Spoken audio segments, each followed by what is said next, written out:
नमस्कार मित्र, मैं Balram Somvanshi current affairs की क्लास में स्वागत करता हूँ।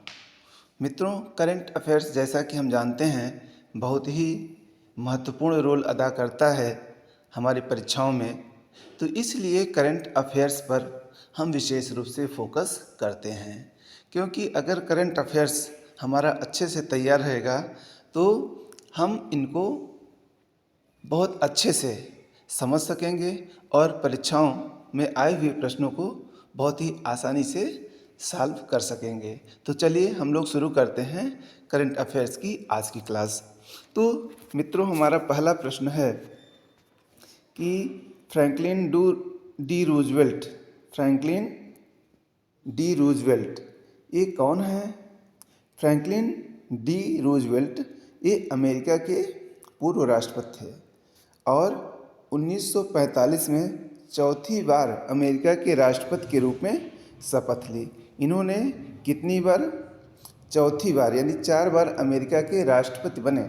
अब यहाँ पे देखिए कि ये अमेरिका के 4 बार राष्ट्रपति बने, लेकिन अमेरिका में अधिकतम कोई भी व्यक्ति 2 बार ही राष्ट्रपति बन सकता है। तो पहले 4 बार वहाँ पर वो राष्ट्रपति बने, यानी उसके पहले कोई ऐसा बाउंडेशन नहीं था, कोई भी व्यक्ति कितनी भी बार राष्ट्रपति बन सकता था। लेकिन ये जो अमेरिकी राष्ट्रपति फ्रैंकलिन डी रूजवेल्ट हैं, इन्होंने ही अपना 4 कार्यकाल पूरा किया और पूरा करने वाले पहले और अंतिम अमेरिकी राष्ट्रपति हैं। तो यही पहले 4 बार और अंतिम, पहले भी हैं और अंतिम भी, क्योंकि अब इनके बाद जो था संविधान में संशोधन करके राष्ट्रपति बनने की जो अधिकतम सीमा थी वह 2 बार निर्धारित कर दी गई। तो इसलिए 4 कार्यकाल पूरा करने वाले पहले और अंतिम अमेरिकी राष्ट्रपति हैं। आगे देखिए, इसके बाद ही 22वां संविधान संशोधन लाकर राष्ट्रपति के लिए अधिकतम 2 कार्यकाल तय किए गए। यानी किस संविधान संशोधन के द्वारा? 22वें संविधान संशोधन के द्वारा अमेरिका में यह तय कर दिया गया कि अब कोई भी व्यक्ति अधिकतम 2 बार ही अमेरिका का राष्ट्रपति बन सकता है। एक प्रश्न हम आपसे यहाँ पर होमवर्क के लिए पूछते हैं कि बताइए कि अमेरिका में राष्ट्रपति का जो चुनाव होता है कितने साल पर होता है? राष्ट्रपति का चुनाव अमेरिका में कितने साल पर होता है, या यह कह सकते हैं कि अमेरिका का राष्ट्रपति कितने साल के लिए चुना जाता है?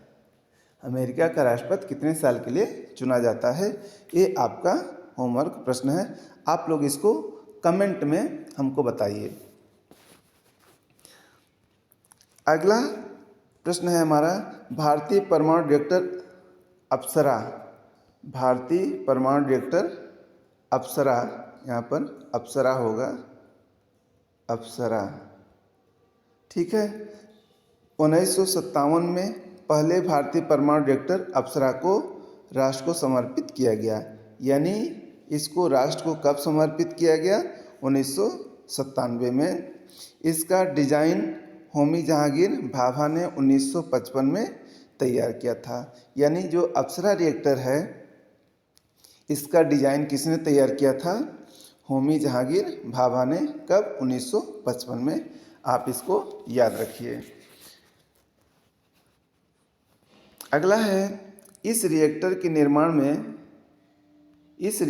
निर्माण में ब्रिटेन ने मदद की थी और तत्कालीन प्रधानमंत्री पंडित जवाहरलाल नेहरू ने इसका नाम अप्सरा रखा था। यानी इस रिएक्टर का नाम अप्सरा किसने रखा था? प्रधानमंत्री जवाहरलाल नेहरू ने। और ये किस देश के सहयोग से यह बना था? ब्रिटेन के सहयोग से, ठीक है। तो आगे हम लोग देखते हैं, इस वर्ष भारत क्वाड शिखर सम्मेलन की मेज़बानी करेगा। क्वाड शिखर सम्मेलन की मेज़बानी कौन सा देश करेगा? भारत करेगा। अब क्वाड क्या होता है इसके बारे में हम लोग जान लेते हैं।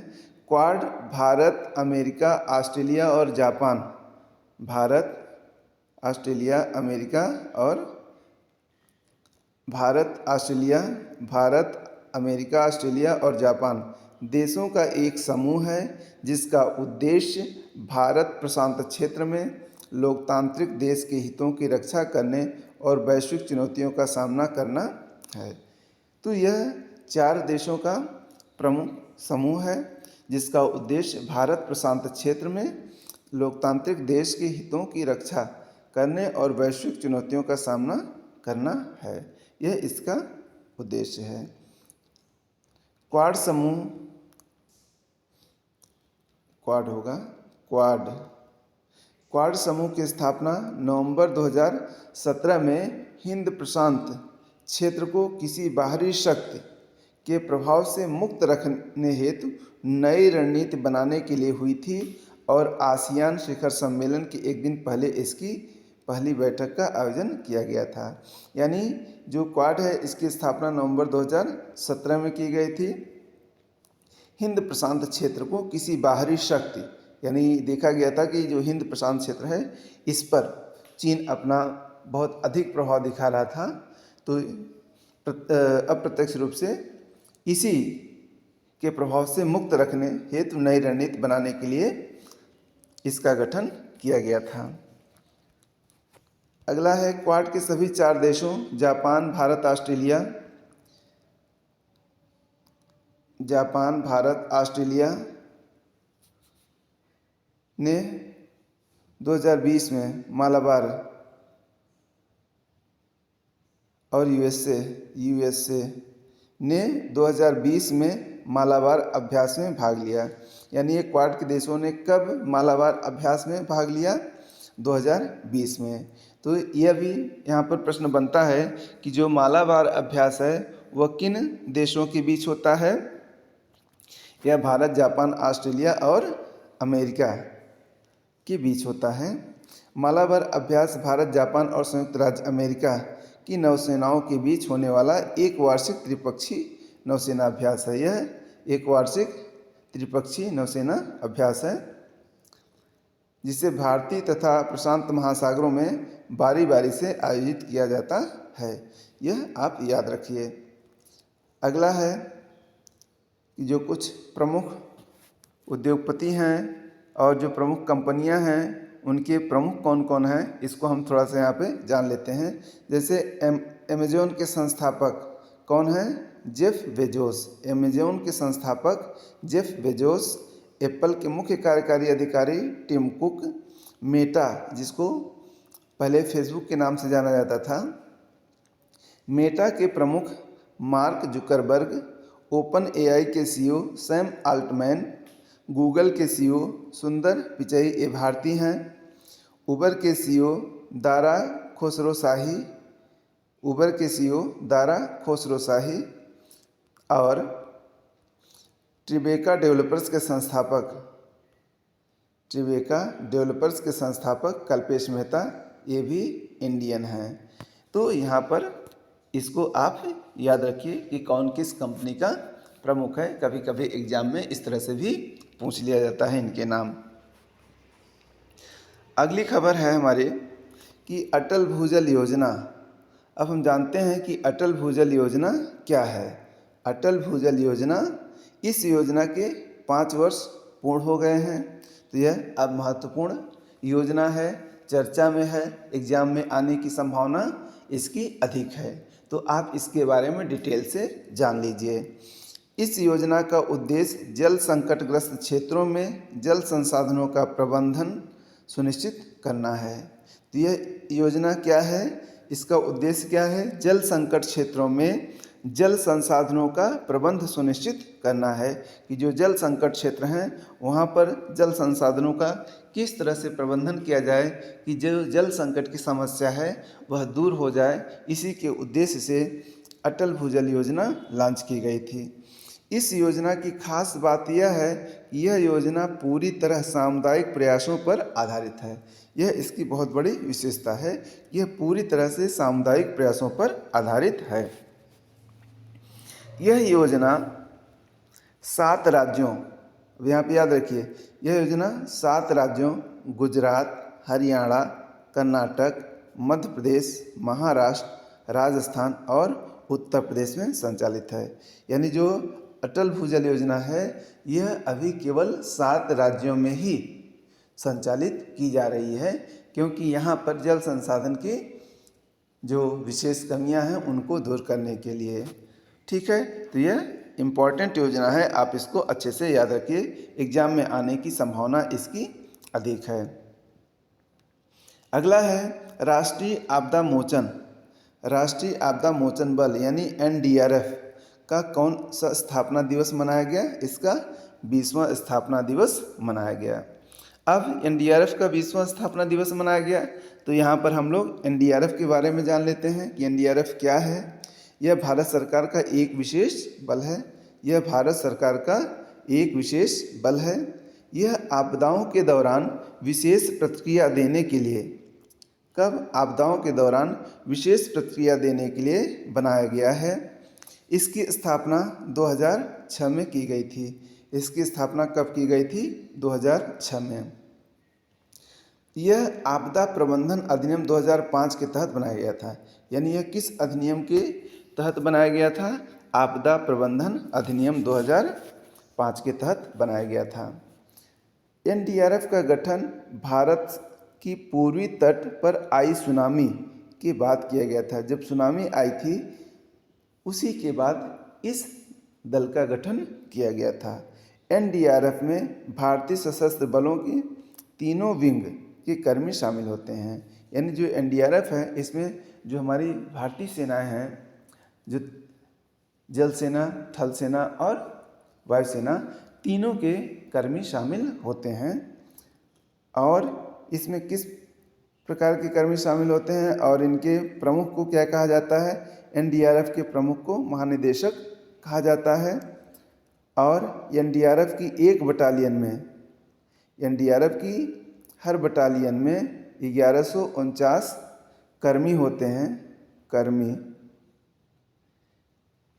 NDRF है संरचनात्मक इंजीनियर, टेक्नीशियन, इलेक्ट्रीशियन, कुत्ते की टीम और चिकित्सा पैरामेडिकल स्टाफ शामिल होते हैं। तो ये NDRF की टीम की संरचना है, आप इसको याद रखिए। और एक बटालियन में कितने कर्मी होते हैं? 1149 कर्मी होते हैं। ये हमारा NDRF से संबंधित इम्पोर्टेंट फैक्ट रहा। अब अगली न्यूज़ है, दक्षिण कोरिया के कार्यवाहक राष्ट्रपति कौन है? दक्षिण कोरिया के कार्यवाहक राष्ट्रपति चोई सांग मोक हैं। क्योंकि यहाँ के जो राष्ट्रपति थे उनको आपराधिक मामले में गिरफ्तार किया गया है, इसलिए इनको कार्यवाहक राष्ट्रपति बनाया गया है। अब थोड़ा सा हम लोग दक्षिण कोरिया के स्टैटिक के बारे में समझ लेते हैं।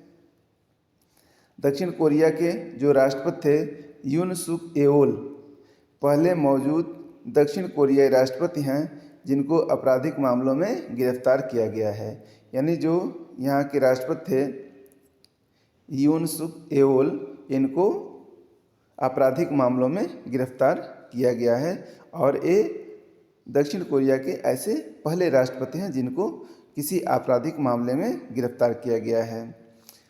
3 दिसंबर को मार्शल लॉ लगाने से संबंधित विद्रोह के आरोप हैं इनके ऊपर। यह पूर्वी एशिया में स्थित एक देश है। जो दक्षिण कोरिया है पूर्वी एशिया का एक देश है। इसे शांत सुबह की भूमि कहा जाता है। इसके पश्चिम में चीन है, पूर्व में जापान और उत्तर में उत्तर कोरिया स्थित है। तो ये याद रखिए। और इसकी राजधानी का क्या नाम है? सियोल है। दक्षिण कोरिया की राजधानी सियोल है। और यहाँ की जो आधिकारिक भाषा है, यहाँ की आधिकारिक भाषा कोरियाई है, जो हंगुल और हंजा दोनों लिपियों में लिखी जाती है। तो यहाँ की आधिकारिक भाषा क्या है? कोरियाई है। जो किन लिपियों में लिखी जाती है? हंगुल और हंजा। और यहाँ की जो राष्ट्रीय मुद्रा है वह वान है। दक्षिण कोरिया की राष्ट्रीय मुद्रा का नाम वान है। तो चलिए अगली न्यूज़, CRPF के नए महानिदेशक कौन बने? तो ये ज्ञानेंद्र प्रताप सिंह CISF के नए महानिदेशक बने। ज्ञानेंद्र प्रताप सिंह CISF के नए महानिदेशक बने। अब CRPF के बारे में हम लोग जान लेते हैं। ज्ञानेंद्र प्रताप सिंह मूल रूप से उत्तर प्रदेश के अलीगढ़ के रहने वाले हैं। जो CRPF के महानिदेशक बने ज्ञानेंद्र सिंह, ये उत्तर प्रदेश के अलीगढ़ के रहने वाले हैं। इनका जो कार्यकाल है वह 30 नवंबर 2027 तक रहेगा। 30 नवंबर 2027 तक या अगले आदेश तक, जब तक सरकार इनको हटाती नहीं तब तक ये अपने पद पे बने रहेंगे। 31 दिसंबर 2024 को अनीश दयाल सिंह, यानी इसके पहले जो CRPF के महानिदेशक थे, कौन थे? अनीश दयाल सिंह, और 31 दिसंबर 2024 को रिटायर हो गए। तो उनके बाद पद खाली हो गया था, तो वहाँ पर विपुल कुमार इसके कार्यवाहक महानिदेशक बने थे। विपुल कुमार कार्यवाहक महानिदेशक बने थे।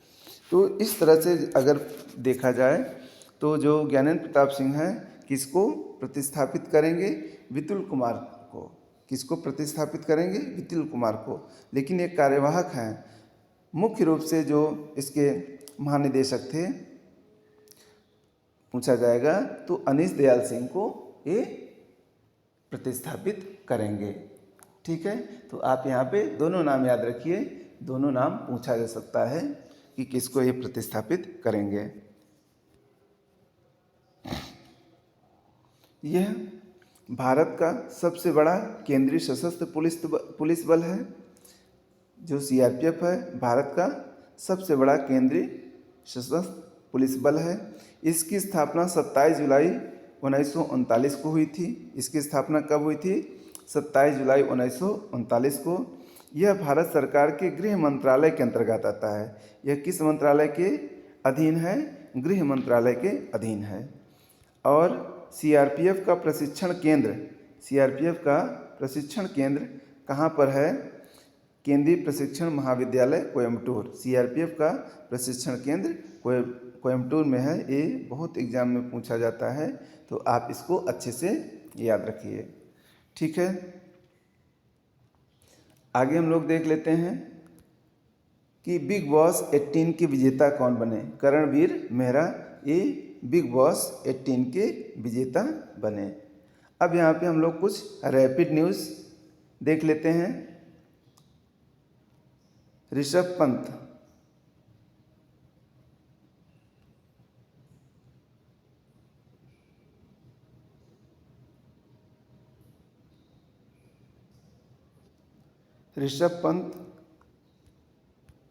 ऋषभ पंत होंगे सुपर जायंट्स के कप्तान। ऋषभ पंत को सुपर जायंट्स का कप्तान बनाया जाएगा। अगली हमारी न्यूज़ है वानखेड़े स्टेडियम के 50 वर्ष पूरे। वानखेड़े स्टेडियम का 50 वर्ष पूरा हो गया। टेनिस खिलाड़ी हिमानी मोर के साथ परिणय सूत्र में बंधे नीरज चोपड़ा, यानी नीरज चोपड़ा और हिमानी मोर एक दूसरे परिणय सूत्र में बंधे। नेपाल को हराकर भारत बना खो खो विश्व चैंपियन। ये बहुत इंपॉर्टेंट प्रश्न है। भारत ने नेपाल को हराकर खो खो विश्व चैंपियन बन गया है। और इसमें भारत की पुरुष और महिला दोनों टीमों ने नेपाल को हराया है। यानी भारत की पुरुष और महिला दोनों टीमें विश्व चैंपियन बनी हैं खो खो में। भारत को खो खो विश्व कप 2025 में इतिहास रचते हुए पुरुष और महिला दोनों वर्गों में खिताब अपने नाम किया। यानी पुरुष और महिला दोनों टीमें जीती हैं। किसको हरा करके? नेपाल को हरा करके। इसका आयोजन इंदिरा गांधी इंडोर स्टेडियम में आयोजित किया गया था। फाइनल में महिला टीम ने नेपाल को 78-40 से, तो पुरुषों ने 54-36 से जीत दर्ज की है। पुरुष खो खो में सर्वश्रेष्ठ अटैकर सुयश गरगेट भारत के हैं। इनको सर्वश्रेष्ठ अटैकर का पुरस्कार मिला। और सर्वश्रेष्ठ डिफेंडर रोहित वर्मा नेपाल के हैं, इनको सर्वश्रेष्ठ डिफेंडर का पुरस्कार। और सर्वश्रेष्ठ खिलाड़ी मेहुल ये भारत के हैं, ये चुने गए। तो यहाँ पर ये भी आपका इम्पॉर्टेंट प्रश्न बन जाता है कि इस खेल में कौन सर्वश्रेष्ठ डिफेंडर चुना गया, कौन सर्वश्रेष्ठ अटैकर चुना गया और कौन सर्वश्रेष्ठ खिलाड़ी चुना गया। अंतर्राष्ट्रीय खो खो महासंघ के अध्यक्ष, अंतर्राष्ट्रीय खो खो महासंघ के अध्यक्ष कौन हैं? सुधांशु मित्तल अंतर्राष्ट्रीय खो खो महासंघ के अध्यक्ष हैं। भारत मोबिलिटी एक्सपो 2025 कहाँ आयोजित हुआ? नई दिल्ली में। भारत मोबिलिटी ग्लोबल एक्सपो 2025 कहाँ आयोजित हुआ? नई दिल्ली में। ठीक है, तो इस प्रकार से आज हमारा यह करंट अफेयर्स रहा। आप लोग इसको अच्छे से तैयार कर लें, बहुत ही महत्वपूर्ण प्रश्न है। और हमारा आप लोगों से एक छोटा सा निवेदन है, आप लोग अगर हमारे इस चैनल को सब्सक्राइब नहीं किए हैं तो सब्सक्राइब कर लें और इसको लाइक कर दीजिए और शेयर कर दीजिए। ठीक है, तो चलिए हम लोग मिलते हैं अगली क्लास में। नमस्कार।